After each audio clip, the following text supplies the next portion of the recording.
fitness.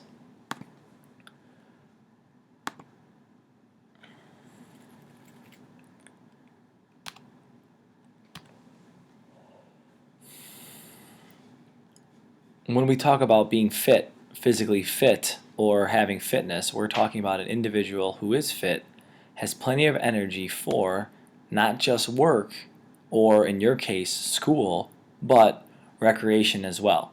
And recreation can mean a lot of things. It can mean playing around. It can mean doing a sport or doing an activity. It can mean exercising.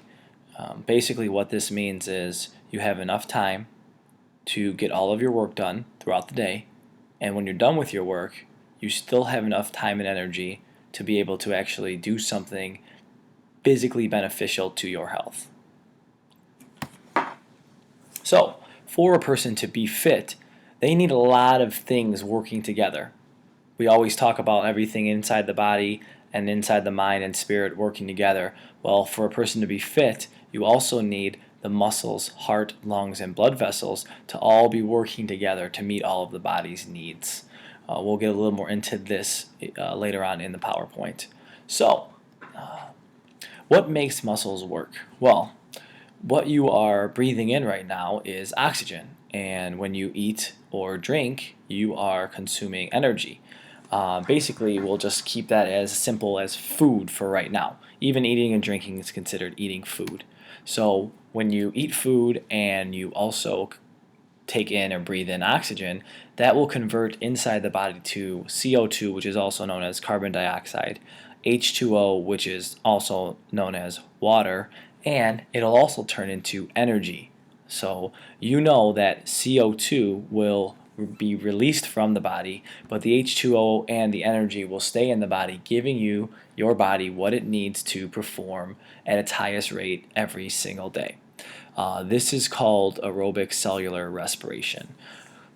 I don't think that aerobic cellular respiration is going to be on the test, so don't worry about that. But just know that oxygen plus food equals or outputs carbon dioxide, water, and energy, which your body needs the latter of the two, the water and the energy, to be able to sustain life every single day.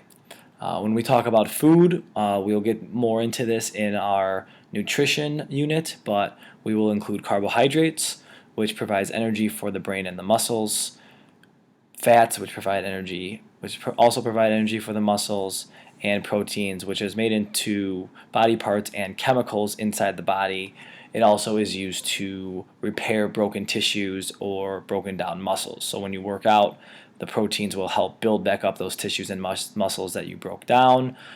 Fats and carbohydrates will provide energy for muscles. And know this, because this is probably a test question and will be a quiz question. Carbohydrates provide energy for the brain. Carbohydrates are the only thing that can provide energy for the brain.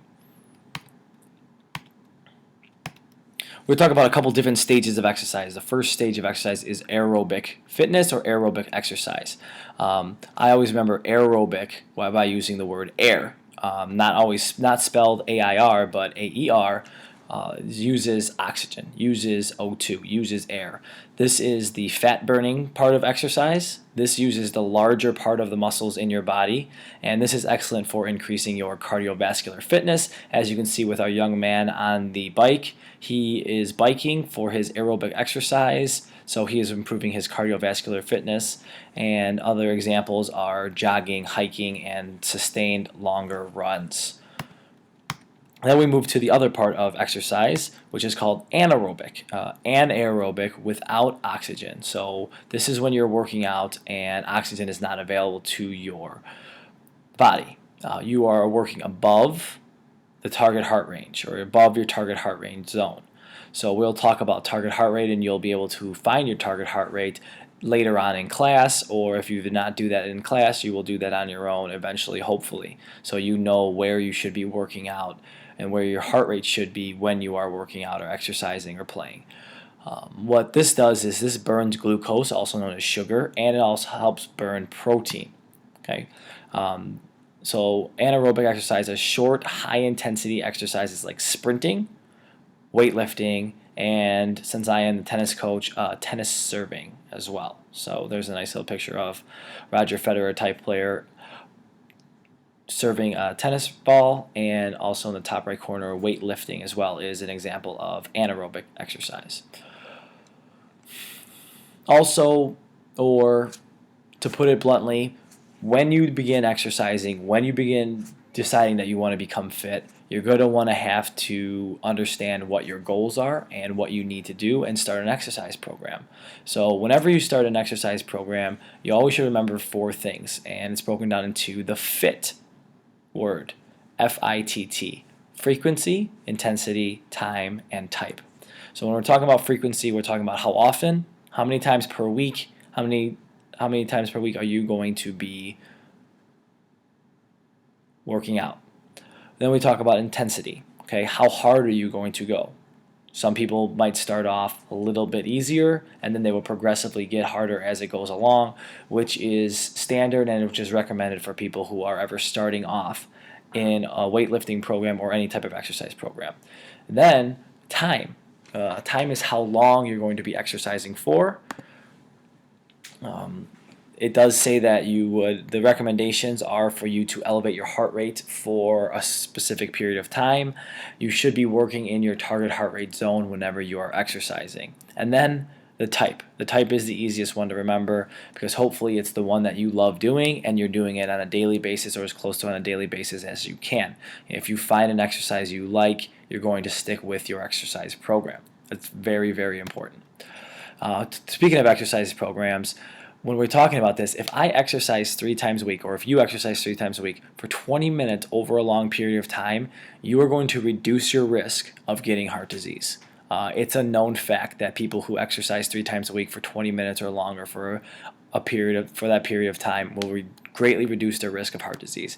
Obviously, heredity and what you eat and also what you're doing in between those exercising times are also going to play a factor as well as age and environment, but we will get into all of those factors later. Just know that when you're in an exercise program and you are consistently working out or consistently exercising, you are decreasing your chances of getting these diseases and you are increasing your chance of living a long, healthy, fabulous life.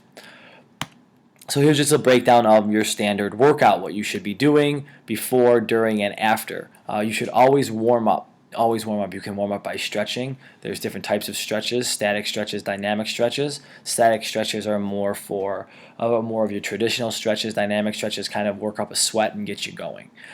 You should be working out for at least 20 to 30 minutes. Longer if you can sustain it. If not, don't worry about it. Start off at 20 to 30 and then try to increase from there.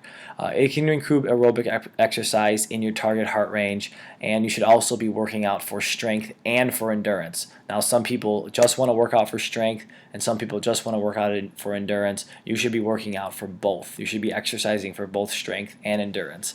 And then when you're done, you should also cool down, which can also include some type of stretching or maybe just walking or light jogging for 5 to 10 minutes. This keeps the blood moving, it cools your muscles down, and it prevents soreness.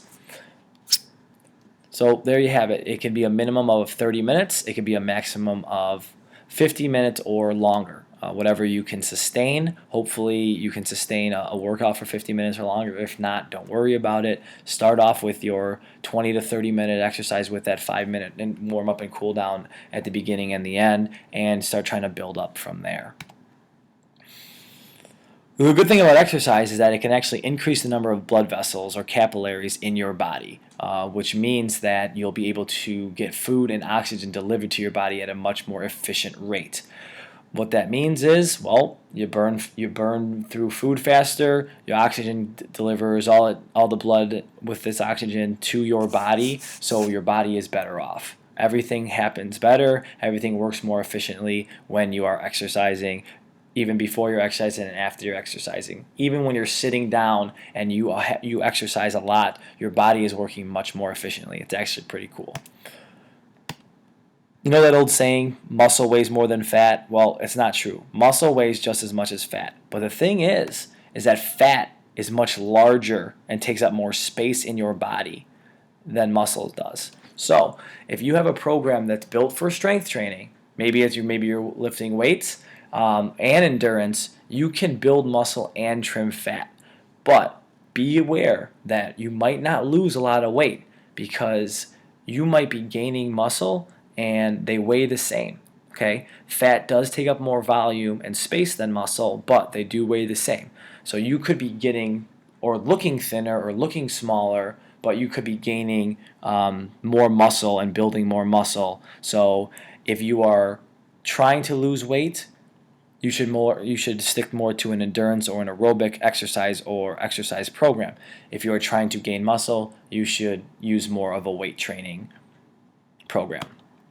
And the final slide, this is going to be another kind of like a PSA type announcement that I've been giving you, for every single day almost, and I'll probably give you every single day until the end of the semester is, what is the best exercise? It's the one you like, and not just like, it should be the one that you love. If you love doing something, okay, and it can benefit your health, you should be doing it every single day.